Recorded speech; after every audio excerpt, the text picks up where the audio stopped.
Assalamualaikum warahmatullahi wabarakatuh. Perkenalkan, nama saya Dr. Insinyur Priyo Adi Sotio.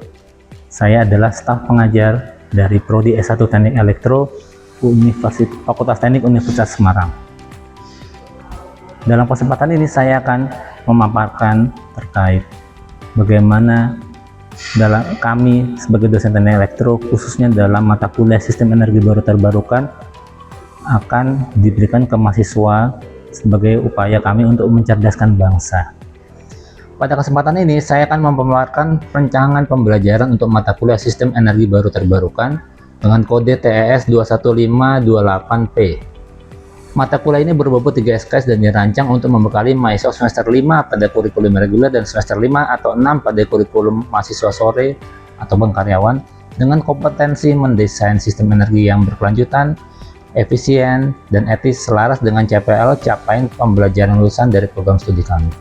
Dalam mata kuliah ini saya menetapkan 3 capaian utama supaya mahasiswa diharapkan mampu menguasai teknologi terkait energi baru terbarukan. Pertama, kita meminta pada capaian pertama adalah mahasiswa mampu mendesain sistem energi baru terbarukan, di mana energi baru terbarukan itu kita kan berdasarkan pada kemampuan, maksudnya potensi di Indonesia. Nah, tidak setiap negara, setiap daerah itu memiliki potensi energi terbarukan yang sama. Kedua, mahasiswa mampu memilih material, memilih metode pembuatan energi baru terbarukan tersebut, khususnya untuk Indonesia. Dan ketiga, mahasiswa mampu mengevaluasi, melihat bagaimana energi baru terbarukan itu dapat diterapkan secara efisien dan efektif di Indonesia, terlepas dari bagaimana aspek ekonominya. Kenapa? Karena di sini kita hanya membicarakan bagaimana kita bisa membesarkan potensi energi baru terbarukan Indonesia. Materi yang saya sampaikan adalah tergolong materi yang cukup komprehensif untuk mahasiswa bisa mencernanya, sehingga kami dalam melakukan pembelajaran tersebut meminta mahasiswa tidak melulu hanya mengandalkan dari textbook. Jadi mahasiswa bisa mendapatkan materi dari AI, dari Google, internet, atau apapun, di mana pembelajaran yang di luar sebatas textbook itu dapat memperkaya kasana keilmuan mahasiswa. Dalam evaluasi pembelajaran ini kami memberikan ada beberapa komponen, yaitu pertama tugas pertama, tugas kedua, di mana tugas pertama itu berbobot sekitar 20% dan tugas kedua 30%. Di mana tugas pertama adalah mahasiswa membuat artikel populer terkait energi baru terbarukan untuk dimuat di koran online. Tugas kedua, mahasiswa membuat bagaimana pemaksimalan bauran energi di Indonesia, di mana bauran energi tersebut kita mencari dari setiap provinsi di Indonesia mana yang paling potensial untuk dikembangkan dan mana yang paling berhasil dikembangkan sampai saat ini. Dan selanjutnya adalah ada UTS dan UAS, di mana masing-masing 20% dan 30%, di mana mahasiswa mengerjakan soal-soal terkait energi baru terbarukan. Oke, terima kasih atas kehadiran teman-teman di sini. Assalamualaikum warahmatullahi wabarakatuh. Oke, alhamdulillah, puji syukur pada Allah Subhanahu wa taala kita bisa diberi kesempatan untuk hadir dalam perkuliahan ini. Di sini sebelum saya masuk ke materi ya, kan kita sudah membahas kemarin terkait ada tenaga angin, tenaga air, ada tenaga matahari, geotermal. Itu semua kita bicara terkait bagaimana kita menghasilkan energi. Oke. Nah, untuk topik-topik yang terkait menghasil energi tadi, itu ada pertanyaan nggak? Kita bicara geotermal tadi, tenaga angin, tenaga matahari. Coba Mas, kira-kira ada yang materi yang kemarin? Iya. Untuk rumah, bagaimana kira pertanyaan? Kapasitasnya, oke.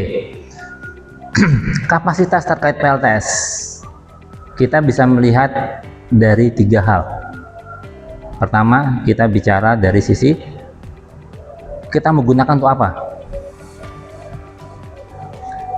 untuk beban-beban misalkan untuk ngecas mobil listrik, atau sekedar nyalain AC, atau sekedar buat komputer, kipas angin dan sebagainya. Kedua, kita melihat dari sisi budget kita berapa, kita punya uang berapa untuk membeli sistem PLTS itu. Kaitannya juga dengan ini, energy storage. Dan ketiga adalah bagaimana luasan atap kita untuk pasang panel suryanya. Kan kita tahu untuk energi dari matahari itu hanya bisa diperoleh di siang hari, padahal kita mau nyalain lampu di malam hari, kita mungkin sampai rumah mau nyalain kipas angin, mau nyalain AC di malam hari. Bagaimana energi yang bisa kita peroleh di siang hari mau kita pakai malam hari? Ini solusinya, energy storage, penyimpanan energi. Oke. Tapi satu hal yang harus kita ingat dalam energy storage itu, yang bisa kita simpan hanya energi apa? AC atau DC? AC. DC. Oke, benar. Yang bisa kita simpan hanya tergolong energi DC. Oke. Satu hal, kalau kita simpan dalam bentuk elektrokimia, penyimpanan energi itu tidak hanya melalui yang kita lihat baterai aki, baterai motor, mobil, ataupun kita di center, di alat-alat kecil kita, HP. Tidak hanya itu. Itu kalau kita lihat di HP dan lain sebagainya, itu elektrokimia, energi kimia yang bisa kita simpan. Elektrokimia dari kimia menjadi listrik. Ada energi dalam bentuk lain yang bisa kita simpan dan kita gunakan kembali. Pertama.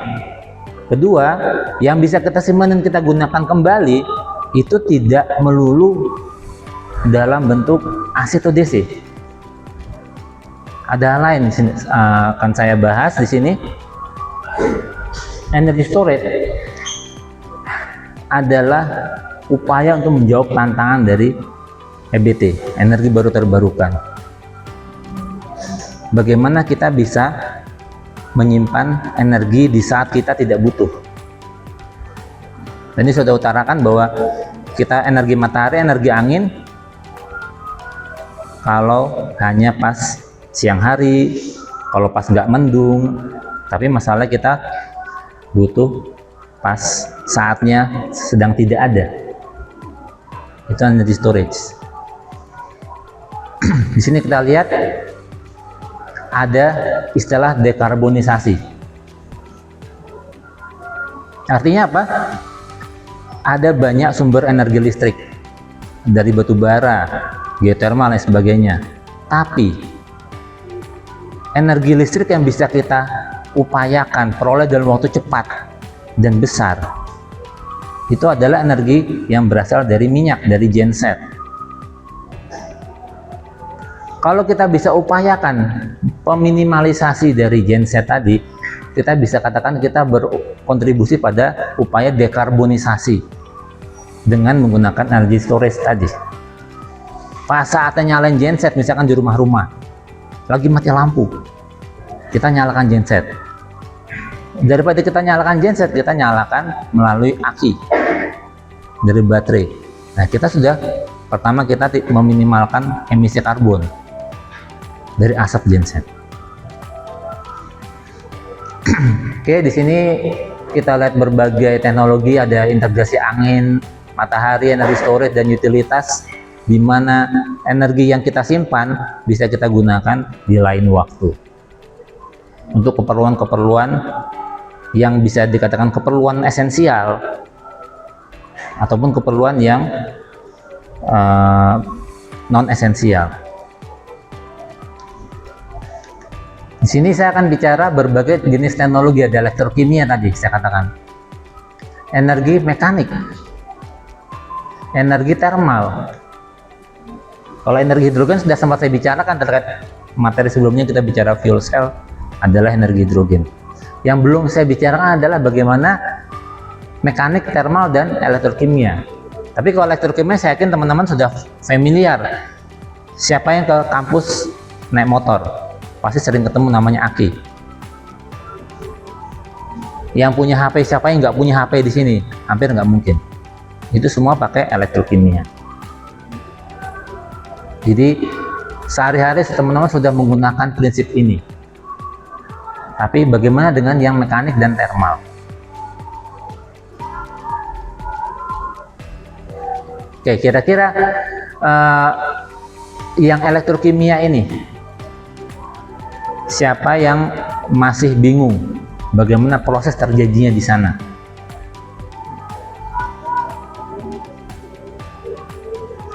Siapa yang di rumah, di motornya pakai aki basah? Siapa yang masih pakai aki basah? Masih diisi air atau semua sudah pakai aki kering? Sudah kering semua di sini. Oh, berarti tidak. Kalau pakai aki basah, kita bisa lebih mempelajari bagaimana proses elektrokimia itu terjadi. Kalau aki kering, kita istilah tutup mata aja. Yang penting nggak bisa nyala, ya udah beli baru. Di situ dalam elektrokimia ada reaksi di mana ada kutub positif, kutub negatif, ada cairan elektrokimia, ada masing-masing platnya. Platnya itu akan menjembatani perpindahan elektron. Siapa di sini yang pakai motor listrik atau ada yang pakai mobil listrik di sini? Sepeda listrik. Oke. Tapi sepeda listrik juga akinya aki kering sih ya. Oke, sekarang kita di sini lihat pada mekanik, energi mekanik. Apa itu energi mekanik? Yang masih ingat ketika saya bicara terkait PLTA, saya di situ membicarakan terkait ada PSH, Pump Storage Hydropower. Dia gabungan dari PLTS dan energi mekanik. Di saat kita tidak butuh energi, tapi kita pasang panel surya. Nah, energi listrik yang dihasilkan panel surya tadi itu semua dibawa untuk menggerakkan pompa. Pompa itu memindahkan air ke bukit yang lebih tinggi. Nanti ketika malam hari, air yang disimpan di bukit yang lebih tinggi tadi akan dibuka pintunya sehingga menjadi PLTA. Jadi PLTA mikrohidro. Dia menggerakkan turbinnya berdasarkan energi potensial dari atas turun ke bawah.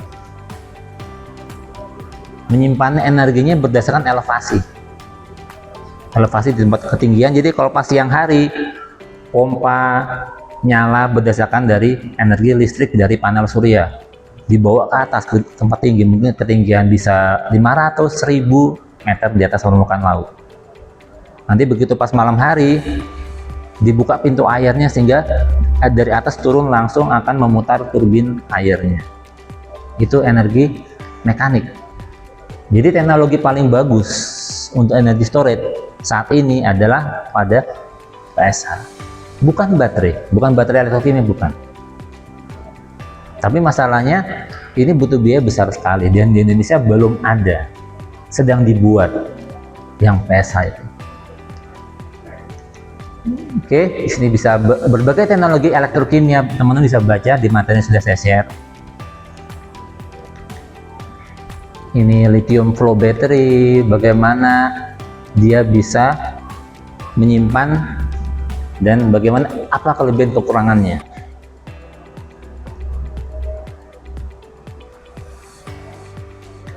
Oke, ini jenisnya superkonduktor. Nah, ini yang saya mau bicara terkait superkonduktor. Superkapasitor, teknologi masa depan. Tadi kita bicara kalau saat ini energi storage paling bagus adalah PSH, tapi secara mekanikal. Secara baterai elektrokimia paling bagus adalah ini, superkapasitor. Kita tahu secara prinsip elektronika, sini semua sudah ngambil elektronika ya, elektronika dasar. Sudah tahu kapasitor itu apa? Anda bisa cerita kapasitor itu apa? Gimana Mas? Kapasitor itu apa? Perangkat buat menyimpan energi. Menyimpan energi. Oke. Dia ada berapa jenis kapasitor?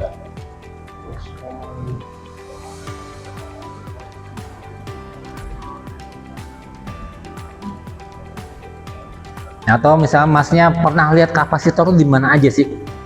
Aplikasi di dunia nyata?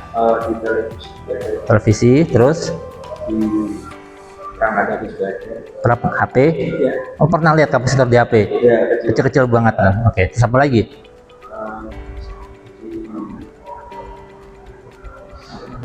Di yang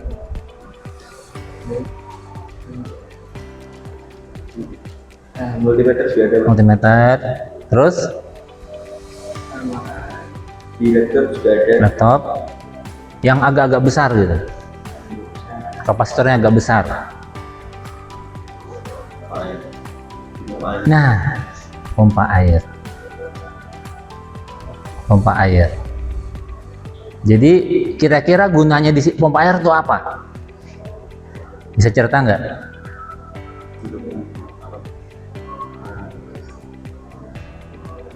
Angkatan awal motor dulu.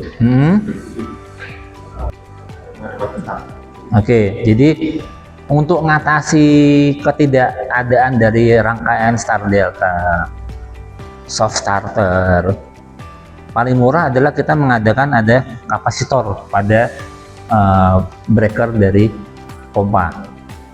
Jadi dalam kondisi off, kapasitor tetap terisi listrik dari saklar.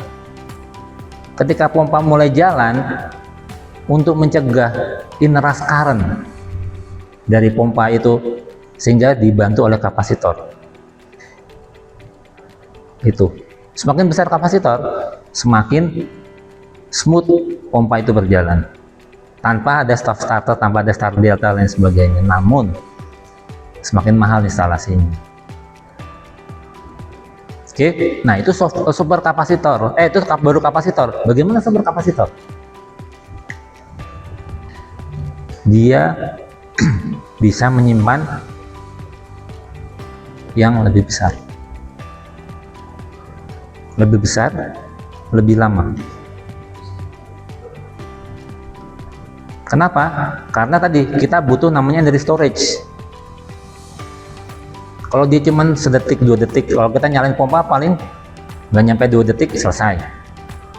Super kapasitor dia bisa lebih lama, lebih kapasitas lebih besar, misalnya lebih tegangan yang disimpan bisa lebih besar, tegangan arusnya, dan dia bisa lebih lama. Nanti pas udah sore, dah nggak ada matahari, ini baru dibuka valve-nya, turun memutar generatornya, turbin generatornya. Ini sama juga tadi kalau yang kompres air, udara bertekanan, ini pas udara bertekanan dibuka, dia masuk menggerakkan turbin. Tapi kalau pas kita sedang kelebihan listrik, electricity masuk, ini dia dipakai mengompres udara. Ini kompres air, mechanical storage. Nah, sekarang saya mulai masuk ke thermal energy storage. Coba dibaca teman-teman sini. Merupakan teknologi penyimpanan energi yang bekerja dengan menyimpan energi dalam bentuk panas dan dingin. Panas dan dingin.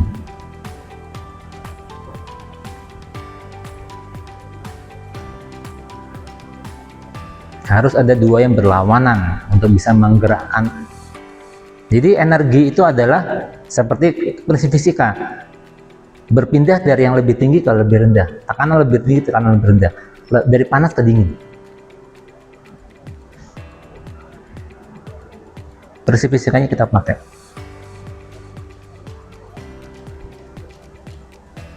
Jadi memang kalau kita bicara elektro, kita nggak bisa lepas dari namanya ilmu fisika, ilmu kimia. Mungkin biologi nggak terlalu ya, tapi kalau fisika kimia itu masih sangat terpakai, terutama fisik. Di sini ini kita lihat ada sumber yang lebih dingin. ada yang tempat menampung sisanya. Dia di sini ada kebutuhan yang lebih dingin, sehingga daerah yang lebih dingin akan disedot. Ada pertukaran panas ini, sisa panasnya dibuang. Jadi ini heating demand, kita butuh pemanasan, kita ambil daerah yang lebih panas. Contoh misalkan kalau di daerah yang bisa menghasilkan air panas, misalkan di Ngelimut, di daerah Boja, itu sumber air panasnya ada, kita bisa ambil untuk melakukan pemanasan. Pemanasannya untuk apa? Misalkan mungkin untuk penentasan telur, daripada pakai listrik bisa pakai dari sini. Ada pertanyaan sampai sini?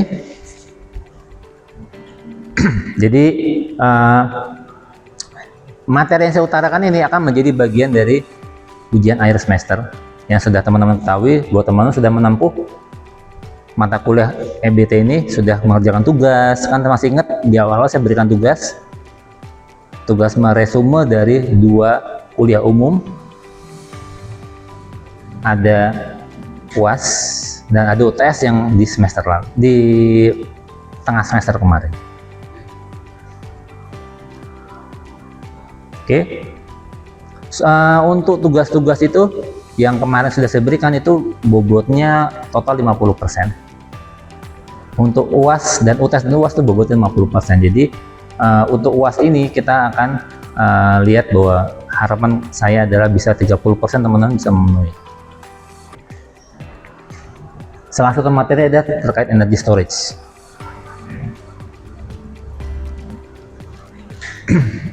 Gimana, ada pertanyaan sebelum teman-teman menempuh ujian akhir semester?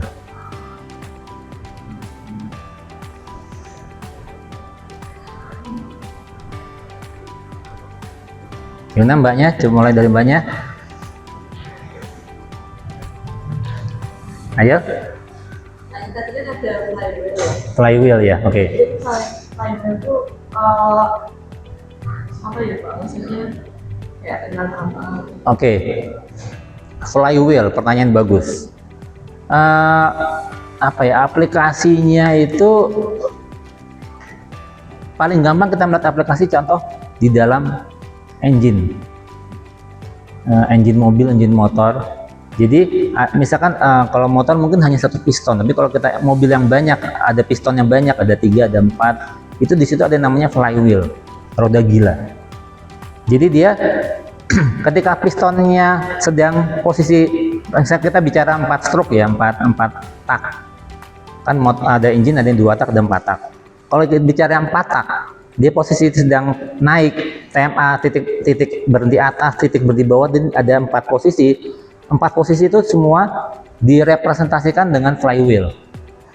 Jadi maksudnya menyimpan dengan energi flywheel adalah ketika dia dalam posisi, ada 4 piston ya, ada posisi yang sedang di atas, ada posisi yang sedang seperapat menuju atas, ada yang posisi seperapat menuju bawah, itu semua bisa direpresentasikan dalam flywheel. Jadi ketika dia pas di atas, bukan berarti yang bawah hilang energinya. Jadi ketika piston bergerak ke atas, ada piston yang sedang di bawah, ada piston yang sedang bergerak di titik seperapat atas, ada titik seperapat bawah.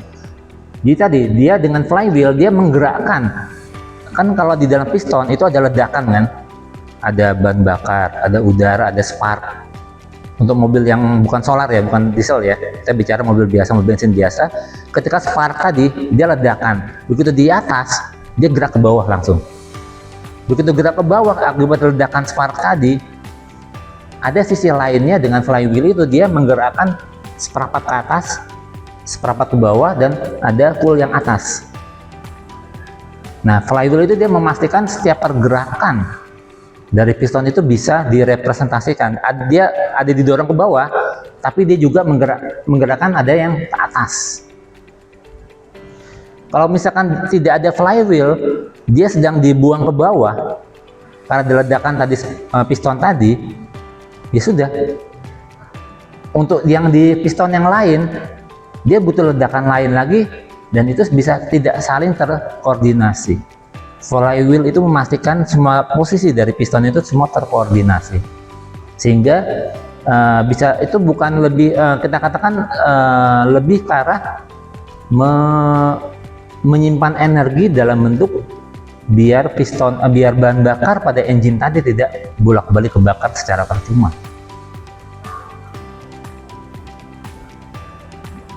Tuh. Mungkin kalau bisa lihat di YouTube ada bagaimana mesin 4 tak bekerja, itu ada flywheel. Oke, ada yang lain?